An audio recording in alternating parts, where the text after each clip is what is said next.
E aqui estamos nós para falar de Carlos Drummond de Andrade. Gente, esse momentinho vai ser bem rápido porque nós não temos condição, né, de fazermos aulas muito grandes. Mas assim, de maneira resumida, Carlos Drummond de Andrade é, sem dúvida, um dos maiores poetas que já passaram pela face da Terra. Olha a sardinha, hein? Mas realmente eu sou fã demais. Foi lendo Carlos Drummond que eu aprendi a gostar de poesia. Eu comecei lendo Carlos Drummond ainda muito criança e eu aprendi a vislumbrar esse universo da palavra escrita. O que a palavra escrita é capaz de fazer, o que ela é capaz de provocar enquanto sentimento, enquanto você vislumbrar o divino através da palavra, essa essência maravilhosa que só a arte é capaz de produzir. Vou colocar aqui bem rápido na área de trabalho. Esse site, gente, olha só, chama Cultura Genial. No site Cultura Genial, propaganda do site aqui, né, a postagem da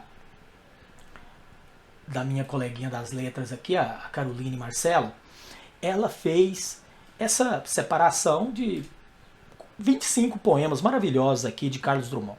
Só por isso já estava valendo, né? Coisa boa, a separação dela. Aqui tem quando ele nasceu, 1902, e quando ele faleceu, em 87. Aí nós temos na sequência, esse texto aqui, ó, é o primeiro dele, foi escrito quando ele ainda tinha uns 18 anos. E é engraçado, não é o melhor texto de Drummond. É a famosa pedra no meio do caminho. No meio do caminho tinha uma pedra no meio do caminho. Tinha uma pedra, no meio do caminho tinha uma pedra. É chato, eu não gosto particularmente, eu até defendo que é um dos piores textos de Carlos Drummond, mas é o mais famoso. Ele é conhecido pela pedra no caminho. Tem até um outro texto dele lá na frente depois, que ele diz que chama Legado, o outro texto, é um soneto, e ele fala que ele acabou sendo lembrado por uma pedra no meio do caminho. Esse poema é tão curioso que ele chegou a gerar uma discussão tremenda. Ele caiu certa vez em um vestibular por aí, isso ainda quando o Carlos Drummond era vivo, né, muito antigo. E a interpretação divergiu, era quando tinha aquelas famosas questões abertas, questões discursivas, que o aluno tinha que escrever, né, para responder, e gerou um problema sério na hora de corrigir. Porque fulano defendia isso, fulano, o que significa essa pedra? E a questão girava justamente em torno do que significa essa pedra no meio do caminho. Olha, foi um obstáculo que ele teve, uma dor não superada, porque ela está no meio do caminho, ela termina no meio do caminho, né? Ah, foi uma coisa muito terrível que aconteceu na vida dele, blá blá. E aí resolveram chamar o próprio Carlos Drummond para que ele dissesse o que significava essa pedra no meio do caminho. E o que ele disse? Ele disse, não, gente, isso aí realmente é só porque eu gostei do som. É apenas uma pedra, não tem significado algum isso aí. E aí é claro que gerou um problemão, porque a questão estava lá. E aí a crítica literária na época até disse o seguinte, o autor, depois que publica o texto, ele é um mero leitor, ele não é mais dono do texto. Ele é dono do texto enquanto ele está escrevendo. A partir do momento que ele publica, a interpretação dele é só mais uma interpretação. Quem é o autor para dizer o que significa seu texto? Nós somos especializados, somos críticos, nós é que sabemos o que significa. Autor, depois que publica, não tem mais moral para questionar significado de texto. Ele é só mais um leitor. E foi muito curioso isso aí, mas aconteceu mesmo. E aí, a partir disso, então, que a gente tem essa ideia que o autor não deve dar pitaco no significado do seu texto, é só mais uma interpretação. Esse outro aqui eu acho maravilhoso, para mim é um dos melhores do Carlos Drummond, que é o Poema de Sete Faces. E é bem aqui que nós vamos ter essa frase interessantíssima. Quando nasci, um anjo torto, desses que vivem nas sombras, disse, vai, Carlos, ser gauche na vida. Não é gauche, tá? Tá escrito gauche aqui, mas a gente lê gauche. Claro, o que significa o gauche? O gauche significa desajeitado, desajustado, que não se encaixa em nada, parece que o mundo não cabe você. E é uma das características de Carlos Drummond. São três, tá? Carlos Drummond tem três características e uma é essa. É o ser desajustado. Nós vamos dividir isso aí em 3 tipos. Você vai ler Carlos Drummond e ele vai ser dividido em 3 características. Você vai encontrar 3 tipos de texto do Carlos Drummond. Um eu, é sempre o eu diante do mundo. É o eu no mundo. Carlos Drummond é obsessivo. O grande artista, eu acho que eu falei isso até para vocês já em aula presencial, o grande artista tem uma obsessão. Todo artista, aliás, tem uma obsessão. Pode ser o pequeno artista também, né? Até o artista amador. O artista, por que a pessoa é artista? Por que a pessoa gosta de passar o dia todo pintando?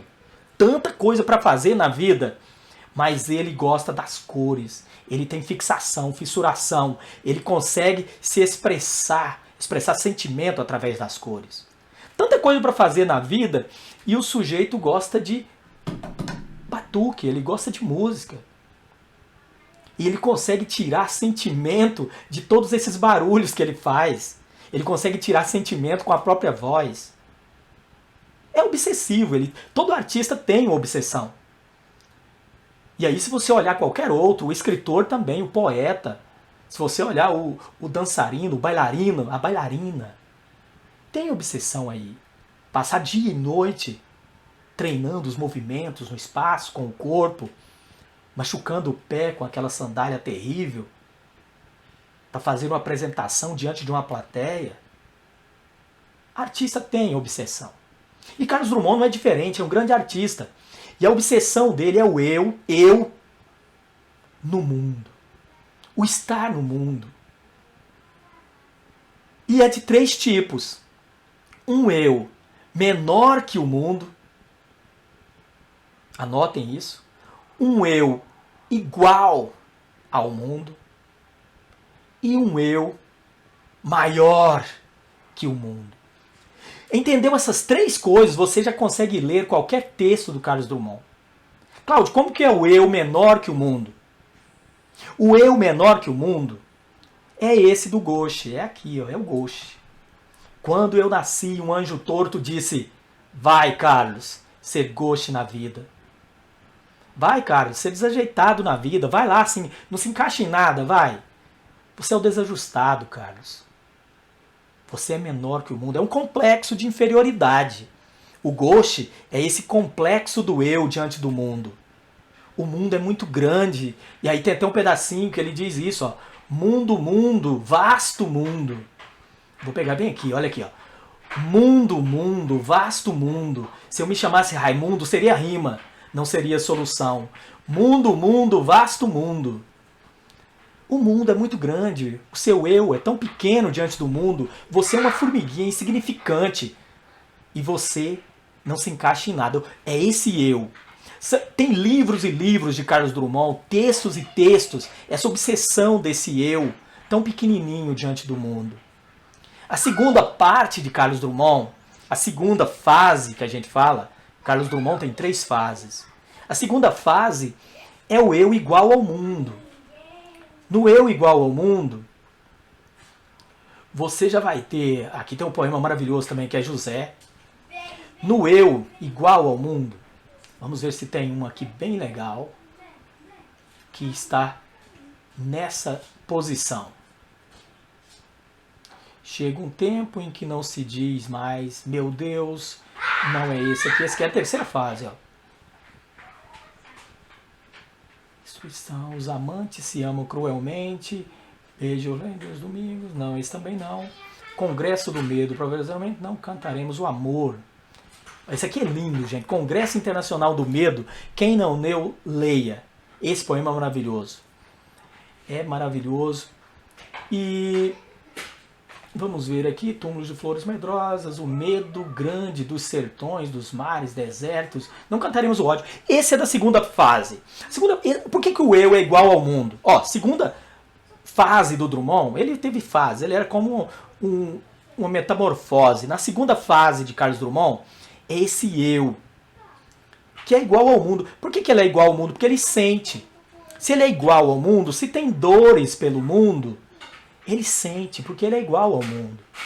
Se tem medo no mundo, se tem solidão, se tem pessoas tristes, se tem pessoas passando fome, Esse eu sente porque ele é igual ao mundo. É uma equação mesmo, matemática. Um eu que é igual ao mundo. Ele sente, ele é uma cópia do mundo. E aqui por isso que ele diz, ó, não cantaremos o ódio, não cantaremos o amor, não cantaremos o medo dos ditadores. Viu que no primeiro não tem esse questionamento social. Como esse eu é igual ao mundo, vai dar uma série de textos que, por trás das metáforas, tem um questionamento da realidade social. Tem um poema chamado Carta a Stalingrado, linda, gente, que vai falar da grande cidade russa, que ela foi sacrificada, morreram milhões de pessoas durante uma batalha, praticamente uma cidade sacrificada, como num jogo de xadrez, você sacrifica uma peça importante, milhões de pessoas foram sacrificadas para que Estados Unidos e União Soviética pudessem vencer o nazismo. E essa cidade chamava Stalingrado. Quem não estudou sobre ela, estuda. Pergunta à professora Lília que vocês vão ouvir a história maravilhosa de Stalingrado. E Carlos Drummond fez um texto chamado Carta a Stalingrado.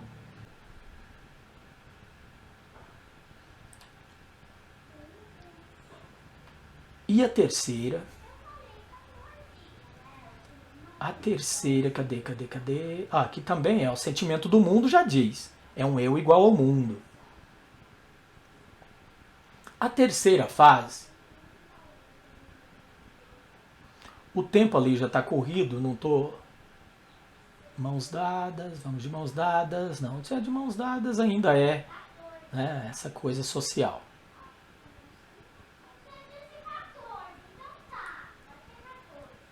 Ausência, falta, ausência, estar em mim. Ó, esse aqui, terceira fase. Terceira fase é um eu maior que o mundo. Ele é tão grande, mas tão grande, que agora ele é maior que o mundo.